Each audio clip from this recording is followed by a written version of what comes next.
ओम नमः शिवाय। शिव जी सदा सहाय। ओम नमः शिवाय। गुरु जी सदा सहाय। ओम नमः शिवाय। शिव जी सदा सहाय। ओम नमः शिवाय। गुरु जी सदा सहाय। ओम नमः शिवाय। शिव जी सदा सहाय। ओम नमः शिवाय। गुरु जी सदा सहाय। ओम नमः शिवाय। शिव जी सदा सहाय। ओम नमः शिवाय। गुरु जी सदा सहाय। ओम नमः शिवाय। शिव जी सदा सहाय। ओम नमः शिवाय। गुरु जी सदा सहाय। ओम नमः शिवाय। शिव जी सदा सहाय। ओम नमः शिवाय। गुरु जी सदा सहाय। ओम नमः शिवाय। शिव जी सदा सहाय। ओम नमः शिवाय। गुरु जी सदा सहाय।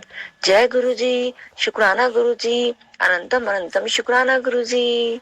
जय गुरु जी। शुक्राना गुरु जी। अनंतम अनंतम शुक्राना गुरु जी महाराज। गुरु जी आज्ञा दें और हम शिव पुराण का अध्याय शुरू करते हैं। वैद्यनाथेश्वर ज्योतिर्लिंग के प्रकाट्य की कथा तथा महिमा।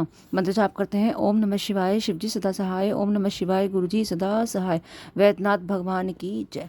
सूजी कहते हैं कि अब मैं वैद्यनाथेश्वर ज्योतिर्लिंग का पापहारी महात्म्य बताऊंगा। सुनो। राक्षस राज रावण, जो बड़ा अभिमानी और अपने अहंकार को प्रकट करने वाला था, उत्तम पर्वत कैलाश पर भक्ति भाव से भगवान शिव की आराधना कर रहा था। कुछ काल तक आराधना करने पर जब महादेव जी प्रसन्न नहीं हुए, तब वह शिव की प्रसन्नता के लिए दूसरा तप करने लगा। पुलत्स्य कुल नंदन श्रीमान रावण ने सिद्धि के स्थान बुद्ध हिमालय पर्वत से दक्षिण वृक्षों से भरे हुए वन में पृथ्वी पर एक बहुत बड़ा गड्ढा खोदकर उसमें अग्नि की स्थापना की और उसके पास ही भगवान शिव को स्थापित करके हवन आरंभ किया। ग्रीष्म ऋतु में वह 5 अग्नियों के बीच में बैठता, वर्षा ऋतुओं में खुले मैदान में चबूतरे पर सोता और शीतकाल में जल के भीतर खड़ा रहता। इस तरह 3 प्रकार से उसकी तपस्या चलती थी। इस रीति से रावण ने बहुत तप किया, तो भी दुरात्माओं के लिए, जिनको रिझाना कठिन है, वे परमात्मा महेश्वर उस पर प्रसन्न नहीं हुए। तब महामनस्वी दैत्य राज रावण ने अपना मस्तक काट कर श्री शंकर जी का पूजन आरंभ किया। विधि पूर्वक शिव जी की पूजा करके वह अपना एक एक सिर काटता और भगवान को समर्पित कर देता था। इस तरह उसने क्रमशः अपने 9 सिर काट डाले। जब एक ही सिर बाकी रह गया, तब भगवत्सल भगवान शंकर संतुष्ट एवं प्रसन्न हो वहीं उसके सामने प्रकट हो गए। भगवान शिव ने उसके सभी मस्तकों को पूर्वत निरोग करके उसे उसकी इच्छा के अनुसार अनुपम उत्तम वर प्रदान किया। भगवान शिव का कृपा प्रसाद पाकर राक्षस रावण ने नतमस्तक हो हाथ जोड़कर उनसे कहा, देवेश्वर प्रसन्न होइए, मैं आपको लंका में ले चलता हूँ। आप मेरे इस मनोरथ को सफल कीजिए, मैं आपकी शरण में आया हूँ। रावण के ऐसा कहने पर भगवान शंकर बड़े संकट में पड़ गए और अनमन से होकर बोलिए, राक्षस राज, मेरी सार गर्भित बात सुनो। तुम मेरे इस उत्तम लिंग को भक्ति भाव से अपने घर ले जाओ, परंतु जब तुम इसे कहीं भूमि पर रख दोगे, तब वह कहीं सुस्थिर हो जाएगा, इस पर संदेह नहीं है। अब तुम्हारी जैसी इच्छा हो वैसा करो। सूजी कहते हैं, ब्राह्मणों, भगवान शंकर के ऐसा कहने पर राक्षस राज रावण बहुत अच्छा कहकर शिवलिंग साथ लेकर अपने घर की ओर चला, परंतु मार्ग में भगवान शिव की माया से उसे मूत्रोत्सर्ग की इच्छा हुई। पुलत्स्य नंदन रावण सामर्थ्यशाली होने पर भी मूत्र के वेग को रोक न सका। इस समय वहां आसपास एक ग्वाले को देखकर उसने प्रार्थना पूर्वक वह शिवलिंग उसके हाथ में थमा दिया और स्वयं मूत्र त्याग के लिए बैठ गया। एक मुहूर्त बीतते बीते एक वह ग्वाल उस शिवलिंग के भार से अत्यंत पीड़ित हो व्याकुल हो गया। तब उसने उसे पृथ्वी पर रख दिया। फिर तो वह हिरकमय शिवलिंग वहीं स्थित हो गया। वह दर्शन करने मात्र से संपूर्ण अभिष्ट को देने वाला और पाप राशि को हर लेने वाला है। मुने, वही शिवलिंग तीनों लोकों में वैद्यनाथेश्वर के नाम से प्रसिद्ध हुआ, जो सत्पुरुषों को भोग और मोक्ष देने वाला है। यह दिव्य उत्तम एवं श्रेष्ठ ज्योतिर्लिंग दर्शन और पूजन से भी समस्त पापों को हर लेता है और मोक्ष की प्राप्ति करता है। वह शिवलिंग और जब संपूर्ण लोकों के हित के लिए कहीं स्थित हो गया, तब रावण भगवान शिव का परम उत्तम वर पाकर अपने घर को चला गया। वहां जाकर उस महान असुर ने बड़े हर्ष के साथ अपनी प्रिया मंदोदरी को सारी बातें कह सुनाई। इंद्र आदि संपूर्ण देवता और निर्मल मुनियों ने जब यह समाचार सुना तब वे परस्पर सलाह करके वहां आए। उन सब का मन भगवान शिव में लगा हुआ था। उन सब देवताओं ने उस समय वहां बड़ी प्रसन्नता के साथ शिव का विशेष पूजन किया। वहां भगवान शंकर का प्रत्यक्ष दर्शन करके देवताओं ने उस शिवलिंग की विधिवत स्थापना की और उसका बैद्यनाथ नाम रखकर उसकी वंदना और सत्वन करके वे स्वर्ग लोक को चले गए। ऋषि ने पूछा, सूत जी, जब वह शिवलिंग वहीं स्थित हो गया तब रावण अपने घर को चला गया, तब वहाँ कौन सी घटना घटित हुई, यह आप बताइए। सूजी ने कहा कि ब्राह्मणों, भगवान शिव का परम उत्तम वर पाकर महान असुर रावण अपने घर को चला गया। वहां उसने अपनी प्रिया से सब बातें कही और वह अत्यंत आनंद का अनुभव करने लगा।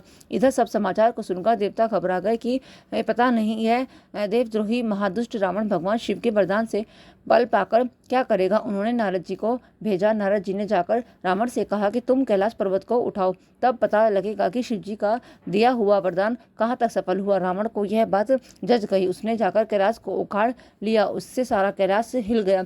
तब गिरजा के कहने से महादेव जी ने रावण को घमंडी समझकर इस प्रकार श्राप दिया। महादेव जी बोले, रे दुष्ट भक्त दुर्बुद्धि रावण, तू अपने बल पर इतना घमंड न कर। तेरी इन भुजाओं का घमंड चूर करने वाला वीर पुरुष शीघ्र ही इस जगत में अवतीर्ण होगा। सूजी कहते हैं, इस प्रकार वहाँ जो घटना हुई उसे नारद जी ने सुना। रावण भी प्रसन्नचित्त हो जैसे आया था उसी तरह अपने घर को लौट गया। इस प्रकार मैंने वैद्यनाथेश्वर महात्म्य बताया है। इसे सुनने वाले मनुष्य का पाप भस्म हो जाता है। अध्याय 27 और 28 विराम। जय गुरु जी।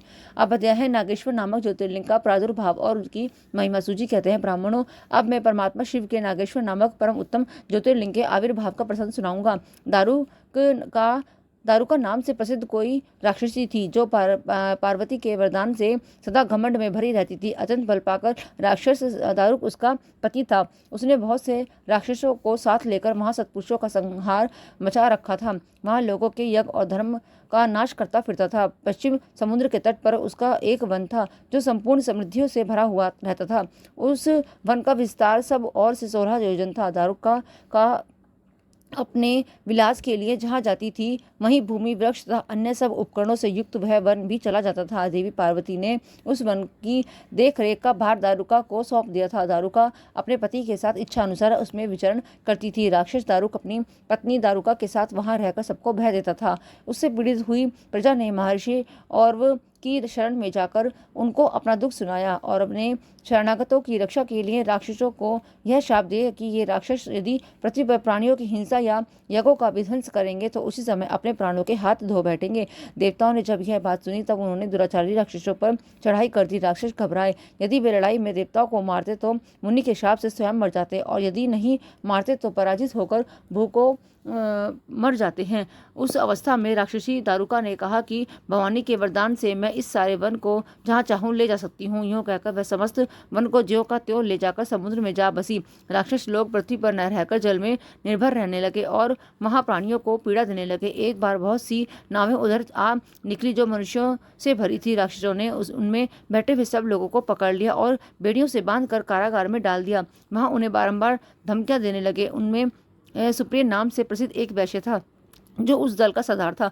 वह बड़ा सदाचारी, भस्म रुद्राक्षधारी तथा भगवान शिव का परम भक्त था। सुप्रिय शिव की पूजा किए बिना भोजन नहीं करता था। वह स्वयं तो शंकर का पूजन करता ही था, बहुत से अपने साथियों को भी उसने शिव की पूजा सिखा दी थी। फिर सब लोग नमः शिवाय मंत्र का जप और शंकर जी का ध्यान करने लगे। सुप्रिया को भगवान शिव का दर्शन भी होता था। दारुक राक्षस को जब इस बात का पता चला तब उसने आकर सुप्रिया को धमकाया। उसके साथी राक्षस सुप्रिया को मारने दौड़े। उन राक्षसों को आया देखकर सुप्रिया के नेत्र भय से कातर हो गए। वह बड़े प्रेम से शिव का चिंतन और उनके नामों का जप करने लगा।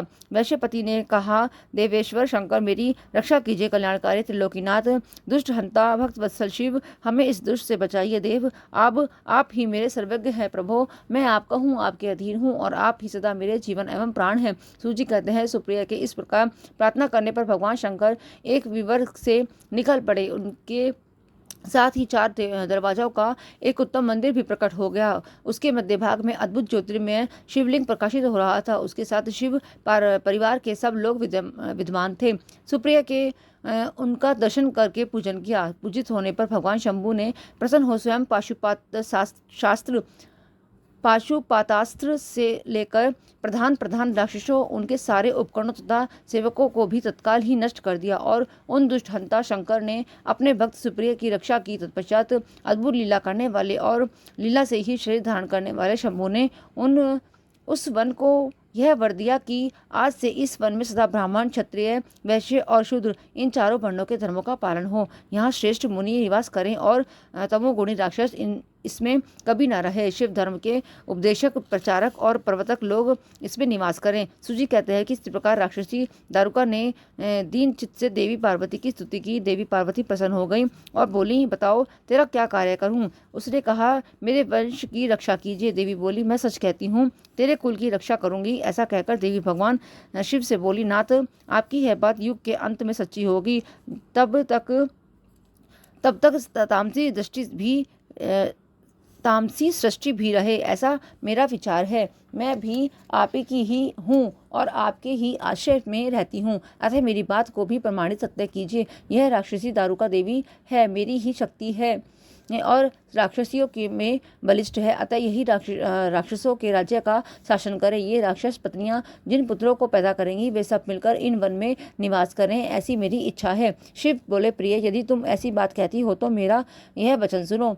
मैं भक्तों का पालन करने के लिए प्रसन्नतापूर्वक इस वन में रहूंगा और जो पुरुष यहाँ वर्ण धर्म के पालन में तत्पर हो, प्रेम पूर्वक मेरा दर्शन करेगा, वह चक्रवर्ती राजा होगा। कलयुग के अंत और सतयुग के प्रारंभ में महासेन का पुत्र वीरसेन राजाओं का भी राजा होगा। वह मेरा भक्त और अत्यंत पराक्रमी होगा और यहाँ आकर मेरा दर्शन करेगा। दर्शन करते ही वह चक्रवर्ती सम्राट हो जाएगा। सूजी कहते हैं, ब्राह्मणों इस प्रकार बड़ी बड़ी लीलाएं करने वाले वे दंपति परस्पर हास्य युक्त वार्तालाप करके स्वयं वहाँ स्थित हो गए। ज्योतिर्लिंग स्वरूप महादेव जी वहाँ नागेश्वर कहलाए और शिवा देवी नागेश्वरी के नाम से विख्यात हुई। वे दोनों ही सत्पुरुषों को प्रिय है। इस प्रकार ज्योतियों के स्वामी नागेश्वर नामक महादेव जी ज्योतिर्लिंग के रूप में प्रकट हुए। वे तीनों लोकों की संपूर्ण कामनाओं को सदा पूर्ण करने वाले हैं। जो प्रतिदिन आदरपूर्वक नागेश्वर के प्रादुर्भाव का यह प्रसंग सुनता है, वह बुद्धिमान मानव महापातकों का नाश करने वाले संपूर्ण मन्नतों को प्राप्त कर लेता है। अध्याय 29 और 30 विराम। जय गुरु जी। अब अध्याय रामेश्वर नामक ज्योतिर्लिंग के आविर्भाव तथा महात्म्य का वर्णन। सूची कहते हैं, ऋषियों, अब मैं यह बता रहा हूँ कि रामेश्वर नामक ज्योतिर्लिंग पहले जिस प्रकार प्रकट हुआ, इस प्रसंग को तुम आदरपूर्वक सुनो। भगवान विष्णु के राम अवतार में जब रावण सीता जी को हरकर लंका में ले गया, तब सुग्रीव के साथ 18 पदम वानर सेना लेकर श्री राम समुद्र तट पर आए। वहां से विचार करने लगे कि कैसे हम समुद्र को पार करेंगे और किस प्रकार रावण को जीतेंगे। इतने में ही श्री राम को प्यास लगी। उन्होंने जल मांगा और वानर मीठा जल ले आए। श्री राम ने प्रसन्न होकर वह जल ले लिया। तब तक उन्हें स्मरण हो आया कि मैंने अपने स्वामी भगवान शंकर का दर्शन तो किया ही नहीं, फिर यह जल कैसे ग्रहण कर सकता हूँ। ऐसा कहकर उन्होंने उस जल को नहीं पिया। जल रख देने के पश्चात रघुनंदन ने पार्थिव पूजन किया। आवाहन आदि 16 उपचारों को प्रस्तुत करके विधि पूर्वक बड़े प्रेम से शंकर जी की अर्चना की। प्रणाम तथा दिव्य स्तोत्र द्वारा रत्न पूर्वक शंकर जी को संतुष्ट करके श्री राम ने भक्ति भाव से उनसे प्रार्थना की। श्री राम जी बोले, उत्तम व्रत का पालन करने वाले मेरे स्वामी देव महादेवेश्वर, आपको मेरी सहायता करनी चाहिए। आपके सहयोग के बिना मेरे कार्य की सिद्धि अत्यंत कठिन है। रावण भी आपका ही भक्त है, वह सबके लिए सर्वथा दुर्जय है, परंतु आपके दिए हुए वरदान से वह सदा दर्प में भरा रहता है। वह त्रिभुवन विजयी महावीर है। इधर मैं भी आपका दास हूँ, सर्वथा आपके अधीन रहने वाला हूँ। सदाशिव यह विचार कर आपको मेरे प्रति पक्षपात करना चाहिए। सूजी कहते हैं, इस प्रकार प्रार्थना और बारंबार नमस्कार करके उन्होंने उच्च स्वर से जय शंकर, जय शिव इत्यादि का उद्घोष करते हुए शिव का सत्वन किया। फिर उनके मंत्र के जप और ध्यान में तत्पर हो गए। तत्पश्चात पुनः पूजन करके वे स्वामी के आगे नाचने लगे। उस समय उनका हृदय प्रेम से द्रवित हो रहा था। फिर उन्होंने शिव के संतोष के लिए गाल बजाकर अव्यक्त शब्द किया। उस समय भगवान शंकर उन पर बहुत प्रसन्न हुए और वे ज्योतिर्मय महेश्वर वामांग भूता पार्वती तथा पार्षद गणों के साथ शास्त्रोक्त निर्मल रूप धारण करके तत्काल वहां प्रकट हो गए। श्री राम की भक्ति से संतुष्टित होकर महेश्वर ने उनसे कहा, श्री राम, तुम्हारा कल्याण हो, वर मांगो। उस समय उनका रूप देखकर वहां उपस्थित हुए सब लोग पवित्र हो गए। शिव धर्मपरायण श्री राम जी ने स्वयं उनका पूजन किया। फिर भांति भांति की स्तुति एवं प्रणाम करके उन्होंने भगवान शिव से लंका में रावण के साथ होने वाले युद्ध में अपने लिए विजय की प्रार्थना की। तब राम भक्ति से प्रसन्न हुए महेश्वर ने कहा कि महाराज तुम्हारी जय हो। भगवान शिव के दिए हुए विजय सूचक एवं युद्ध की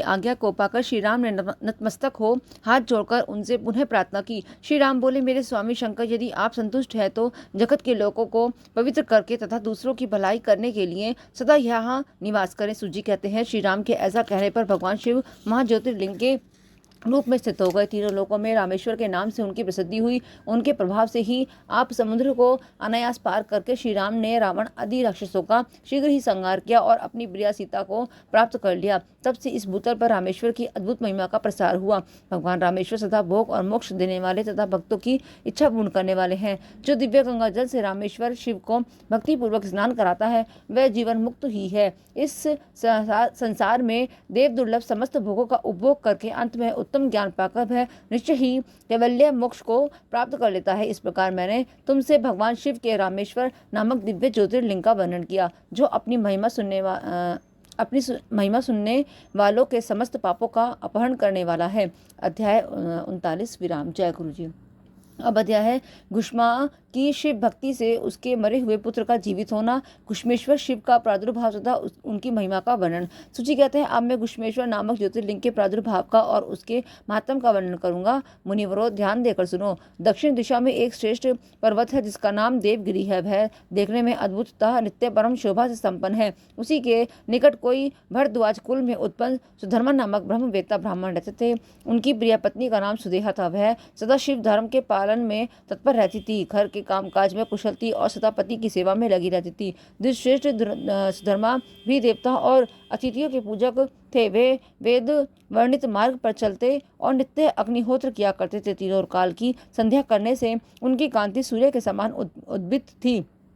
वे वेद शास्त्र के मर्मज्ञ थे और शिष्यों को पढ़ाया करते थे। धनवान होने के साथ ही बड़े दाता थे। सौजन्य आदि सद्गुणों के भाजन थे। शिव संबंधी पूजन आदि कार्य में ही सदा लगे रहते थे। वे स्वयं तो शिव भक्त थे ही शिव भक्तों में बड़ा प्रेम रखते थे। शिव भक्तों को भी वे बहुत प्रिय थे। यह सब कुछ होने पर भी उनके पुत्र नहीं था। इसके कारण तो बहुत इससे ब्राह्मण को तो दुख नहीं होता था, परंतु उनकी पत्नी बहुत दुखी रहती थी। पड़ोसी और दूसरे लोगों भी उसे ताना मारा करते थे। वह पति से बार बार पुत्र के लिए प्रार्थना करती थी। पति उसको ज्ञानोपदेश देकर समझाते थे, परंतु उसका मन नहीं मानता था। अंत गोत्वा ब्राह्मण ने कुछ उपाय भी किया, परंतु वह सफल नहीं हुआ। तब ब्राह्मणी ने अत्यंत दुखी हो बहुत हट करके अपनी बहन घुष्मा से पति का दूसरा विवाह करा दिया। विवाह से पहले सुधर्मा ने उसको समझाया कि इस समय तो तुम बहन से प्यार कर रही हो, परंतु जब इसके पुत्र हो जाएगा तब इससे स्पर्धा करने लगोगी। उसने वचन दिया कि मैं बहन से कभी डहा नहीं करूंगी। विवाह हो जाने पर घुष्मा दासी भी की भांति बड़ी बहन की सेवा करने लगी। सुदेहा भी उसे बहुत प्यार करती थी। घुष्मा अपनी शिव भक्त बहन की आज्ञा से नित्य 101 पार्थिव शिवलिंग बनाकर विधि पूर्वक पूजन करने लगी। पूजा करके वह निकटवर्ती तालाब में उनका विसर्जन कर देती थी। शंकर जी की कृपा से उसके एक सुंदर सौभाग्यवान और सद्गुण संपन्न पुत्र हुआ। घुष्मा का कुछ मान बढ़ा, उससे सुदेहा के मन में डहा पैदा हो गई। समय पर पुत्र का विवाह हुआ। पुत्र वधू घर में आ गई। अब तो वह और भी जलने लगी। उसकी बुद्धि भ्रष्ट हो गई और एक दिन उसने रात में सोते हुए पुत्र को छुरे से उसके शरीर के टुकड़े टुकड़े करके मार डाला और कटे हुए अंगों को उसी तालाब में डाल दिया जहां घुष्मा प्रतिदिन पार्थिव शिवलिंगों का विसर्जन करती थी। पुत्र के अंगों को उस तालाब में फेंक कर वह लौट आई और घर में सुखपूर्वक सो गई। घुष्मा सवेरे उठकर प्रतिदिन का पूजन आदि कर्म करने लगी। श्रेष्ठ ब्राह्मण सुधर्मा स्वयं भी नित्य कर्म में लग गए। इसी समय उनकी ज्येष्ठ पत्नी सुदेहा भी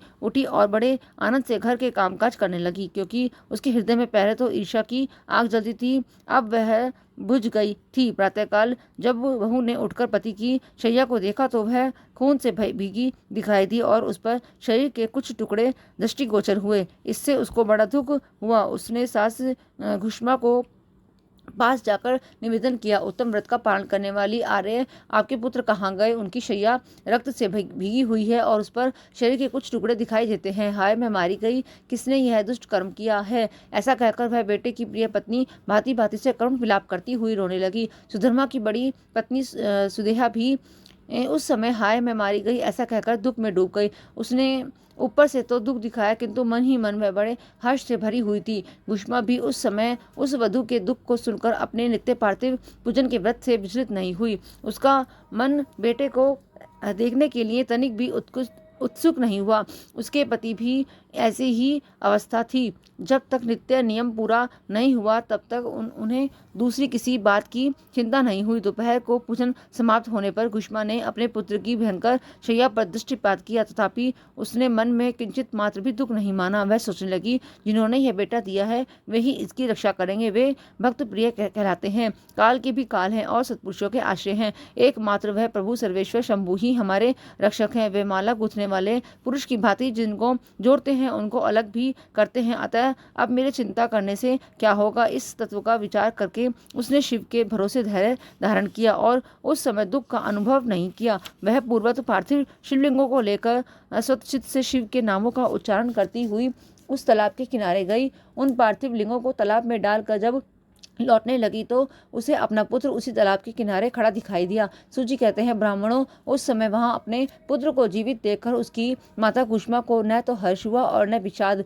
यह पूर्वतः स्वस्थ बनी रही। उसी समय उस पर संतुष्ट हुए ज्योति स्वरूप महेश्वर शिव शीघ्र उसके सामने प्रकट हो गए। शिव बोले, सुमुखी मैं तुम पर प्रसन्न हूँ, वर मांगो। तेरी दुष्टा सौत ने इस बच्चे को मार डाला था, अतः मैं उसे त्रिशूल से मार दूंगा। सूजी कहते हैं, तब गुष्मा ने शिव को प्रणाम करके उस समय यह वर मांगा, नाथ यह सुदेहा मेरी बड़ी बहन है, अतः आपको इसकी रक्षा करनी चाहिए। शिव बोले, उसने तो बड़ा भारी अपकार किया है, तुम उस पर उपकार क्यों करती हो? दुष्ट कर्म करने वाली सुदेहा तो मार डालने की ही योग्य है। गुष्मा ने कहा, देव आपके दर्शन मात्र से पातक नहीं ठहरता। इस समय आपका दर्शन करके उसका पाप भस्म हो जाए। जो अपकार करने वालों पर भी उपकार करता है उसके दर्शन मात्र से पाप बहुत दूर भाग जाता है। प्रभु, यह अद्भुत भगवद वाक्य मैंने सुन रखा है, इसलिए सदाशिव जिसने ऐसा कुकर्म किया है वही करे। मैं ऐसा क्यों करूं? मुझे तो बुरा करने वाले का भी भला ही करना है। सूजी कहते हैं, गुष्मा के ऐसा कहने पर दया सिंधु भक्तवत्सल महेश्वर और भी प्रसन्न हुए। इस प्रकार बोले, गुष्मे तुम कोई और भी वर मांगो, मैं तुम्हारे लिए हितकर वर अवश्य दूंगा, क्योंकि तुम्हारी इस भक्ति से और विकार शून्य स्वभाव से मैं बहुत प्रसन्न हूँ। भगवान शिव की बात सुनकर गुष्मा बोली, प्रभु यदि आप वर देना चाहते हैं तो लोगों की रक्षा के लिए सदा यहाँ निवास कीजिए और मेरे नाम से ही आपकी ख्याति हो। तब महेश्वर शिव ने अत्यंत प्रसन्न होकर कहा, मैं तुम्हारे ही नाम से गुष्मेश्वर कहलाता हुआ सदा यहाँ निवास करूंगा और सबके लिए सुखदायक होऊंगा। मेरा शुभ ज्योतिर्लिंग गुष्मेश्वर नाम से प्रसिद्ध हो, यह सरोवर शिवलिंगों का आलय हो जाएगा और इसलिए इसकी तीनों लोकों में शिवालय नाम से प्रसिद्धि हो। यह सरोवर सदा दर्शन मात्र से संपूर्ण अभिष्टों का देने वाला है। सुव्रते, तुम्हारे वंश में होने वाली 101 पीढ़ियों तक ऐसे ही श्रेष्ठ पुत्र उत्पन्न होंगे, इसमें संशय नहीं है। वे सब के सब सुंदरी स्त्री, उत्तम धन और पूर्ण आयु से संपन्न होंगे, चतुर और विद्वान होंगे, उदार तथा भोग और मोक्ष रूपी फल पाने के अधिकारी होंगे। 101 पीढ़ियों तक सभी पुत्र गुणों में बड़े चढ़े होंगे। तुम्हारे वंश का ऐसा विस्तार बड़ा शोभादायक होगा। ऐसा कहकर भगवान शिव वहाँ ज्योतिर्लिंग के रूप में स्थित हो गए। उनकी घुष्मेश नाम से प्रसिद्धि हुई और उस सरोवर का नाम शिवालय हो गया। सुधर्मा, गुष्मा और सुदेहा तीनों ने आकर तत्काल ही उस शिवलिंग की 101 दक्षिणाव्रत परिक्रमा की पूजा करके परस्पर मिलकर मन का मैल दूर करके वे सब वहाँ बड़े सुख का अनुभव करने लगे। पुत्र को जीवित देख सुदेहा बहुत लज्जित हुई और पति तथा गुष्मा से क्षमा प्रार्थना करके उसने अपने पापों के निवारण के लिए प्रायश्चित किया। मुनीश्वरों, इस प्रकार वह गुष्मेश्वर लिंग प्रकट हुआ। उसका दर्शन और पूजन करने के सदा सुख की वृद्धि होती है। ब्राह्मणों, इस तरह मैंने तुमसे 12 ज्योतिर्लिंगों की महिमा बताई। ये सभी लिंग संपूर्ण कामनाओं के पूरक तथा भोग और मोक्ष देने वाले हैं। जो इन ज्योतिर्लिंगों की कथा को पढ़ता और सुनता है वह सब पापों से मुक्त हो जाता है तथा भोग और मोक्ष को पाता है। अध्याय 32-33 विराम। द्वादश ज्योतिर्लिंग के महात्म की द्वादश ज्योतिर्लिंगों के महात्म्य की समाप्ति। जय गुरु जी।